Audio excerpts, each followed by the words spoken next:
अस्सलाम वालेकुम जनाब अली। दुनिया भर में जो ट्रेड होता है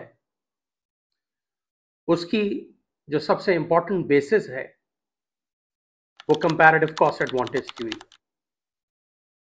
कंपैरेटिव कॉस्ट एडवांटेज थ्योरी जिसका ताल्लुक डेविड रिकार्डो से है, वो इस थ्योरी में सिंपली ये कहता है कि जब किसी कंट्री को किसी चीज में कंपैरेटिव कॉस्ट एडवांटेज होगा तो उसका मतलब यह है कि वो कंट्री सस्ती बना रही होगी, कम लागत में बना रही होगी।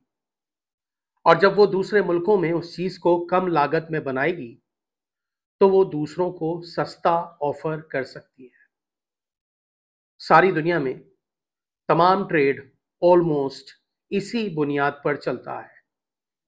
आप जब भी कोई चीज इंपोर्ट करना चाहते हैं तो जाहिर बात है कि आप ये देखते हैं कि वो आपको कहां से सस्ती मिलेगी, एक स्टैंडर्ड क्वालिटी पर। तो कंपैरेटिव कॉस्ट एडवांटेज थ्योरी के बेसिस पर दुनिया भर में ट्रेड चल रहा है।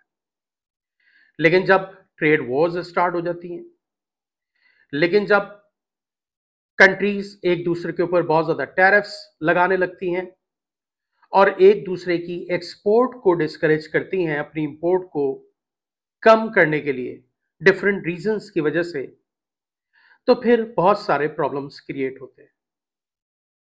मिसाल के तौर पर एक करंट एग्जांपल मैं आपको देता हूं कि ये जो चाइना और यूएस के दरमियान जो ट्रेड वॉर चल रही है, अब इसमें एक पैंतरा चाइना ने रिसेंटली इस्तेमाल किया है। मेरे पास कुछ फैक्ट्स एंड फिगर्स हैं, मैं आपसे शेयर करता हूं। एक केमिस्ट्री की टर्म है रेयर अर्थ्स। ये 17 सिमिलर टाइप ऑफ मिनरल्स हैं जो कि बहुत ज्यादा इस्तेमाल होती हैं डिफेंस में, मेडिकल इक्विपमेंट्स में, ऑटोमोबाइल्स में और बहुत सारी इंडस्ट्रीज में,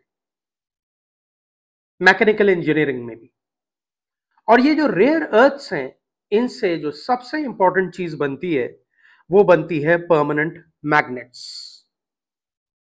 जो कि खास तौर पर इलेक्ट्रिक व्हीकल्स में इस्तेमाल होती है। अब सिचुएशन ये है कि ये जो रेयर अर्थ्स हैं, ये जो 17 मिनरल्स हैं जो कि परमानेंट मैग्नेट्स बनाने में इस्तेमाल होती हैं और इन तमाम इंडस्ट्रीज में इस्तेमाल होती हैं जिनका मैंने नाम लिया, इसमें चाइना की मोनोपोली है। मिसाल के तौर पर इन रेयर अर्थ्स की माइनिंग 70% चाइना में होती है। 87% प्रोसेसिंग चाइना में होती है और 90% रिफाइनिंग चाइना में होती है। तो फिर आप खुद अंदाजा लगा लें कि चाइना तकरीबन एक नियर मोनोपोली है रेयर अर्थ्स और उनके प्रोडक्ट्स की प्रोडक्शन में। मैं रिपीट कर रहा हूं, जाहिर बात है कि आप देखें जब 70% माइनिंग पर मोनोपोली, 87% प्रोसेसिंग पे मोनोपोली और 90% रिफाइनिंग पे मोनोपोली होगी, तो जाहिर बात है कि चाइना पर बहुत ज्यादा डिपेंडेंट है यूएस और यूरोप इन रेयर अर्थ्स के लिए, परमानेंट मैग्नेट्स के लिए और उससे रिलेटेड दूसरी प्रोडक्ट्स के लिए। और चाइना ने फिलहाल किया यह है कि चाइना ने इन रेयर अर्थ्स और इनके प्रोडक्ट्स पर एक्सपोर्ट पर पाबंदी लगा दी है, जिसने और एक क्योस डेवलप कर दिया है।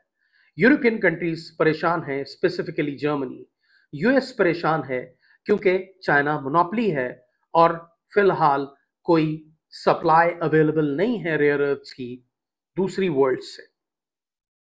अब उसका नतीजा क्या निकल रहा है? जब चाइना ने एक्सपोर्ट बैन लगा दिए, जब चाइना ने अपने मैन्युफैक्चरर्स पर, अपने प्रोसेसिंग पर, रिफाइनिंग पर उसने ये कंडीशन लगा दी कि जिसको भी एक्सपोर्ट करना है वो पहले एक्सपोर्ट लाइसेंसेस इशू कराए, और एक्सपोर्ट लाइसेंसिंग में भी वो रेड टेपिज्म इस्तेमाल कर रहे हैं कि आसानी से वो लाइसेंसेस इशू भी नहीं कर रहे।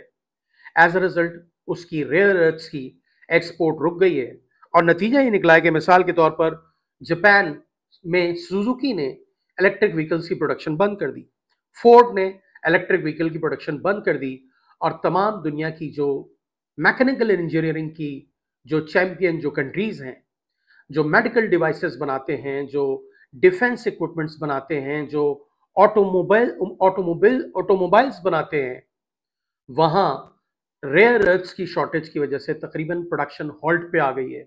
बहुत लिमिटेड स्टॉक्स उनके पास अवेलेबल हैं और कुछ ही दिनों में उन्हें काफी हद तक प्रोडक्शन जो है वो रोकनी पड़ी। चाइना के पास कंपैरेटिव कॉस्ट एडवांटेज क्यों है? क्योंकि चाइना की ये इंडस्ट्री मेनली स्टेट ओन्ड है और स्टेट सपोर्ट की वजह से ये चाइना के पास कंपैरेटिव कॉस्ट एडवांटेज है। फिर हम दूसरी तरफ बात करें तो ये रेयर अर्थ्स की जो एक्सट्रैक्शन है, इसमें बहुत ज्यादा environmental pollution, environmental degradation involve है और चाइना वो सब करता है और उसकी वजह से भी जब इन्वायरमेंटली एफिशिएंट आपकी प्रोडक्शन नहीं है तो आपको कॉस्ट कम आ रही है और वो भी, और फिर चीप लेबर भी एक रीजन है कि चाइना के पास उसमें कंपैरेटिव कॉस्ट एडवांटेज है। तो एक तो कंपैरेटिव कॉस्ट एडवांटेज होना और ऑलमोस्ट मोनोपोली होना रेयर अर्थ्स जैसी चीज में, वो ऑब्वियसली एक बड़ी इंपॉर्टेंट बात है, बड़ी सिग्निफिकेंट बात है। और फिर हो ये रहा है कि जो ट्रेड वॉर चल रही है तो फिर ये उसके एक कॉन्सिक्वेंसेस में से है कि जब रेयर अर्थ्स अवेलेबल नहीं होगी तो स्पेस टेक्नोलॉजी में प्रॉब्लम आएगा, मेडिकल इक्विपमेंट्स के बनने में प्रॉब्लम आएगा, इलेक्ट्रिक कार्स बनने में प्रॉब्लम आएगा और नतीजा ये निकलेगा। तो पता क्या चला कि ये बात समझनी पड़ेगी जरा कि जब factors of production endowment different है तो फिर हम एक दूसरे के ऊपर डिपेंडेंट है। फॉर एग्जाम्पल, अगर सऊदी अरब में ऑयल निकलता है और पाकिस्तान में ऑयल नहीं है, पाकिस्तान में एलुवियल सॉइल है, तो जाहिर बात है कि फिर पाकिस्तान बासमती राइस एक्सपोर्ट करेगा और ऑयल इंपोर्ट करेगा। और अगर आप इस चीज को रोकने की कोशिश करेंगे तो फिर दूसरे प्रॉब्लम्स आएंगे। फॉर एग्जाम्पल, यूएस में हंगामी बुनियादों पर रेयर अर्थ्स में इन्वेस्टमेंट के प्लान्स बन रहे हैं, राइट?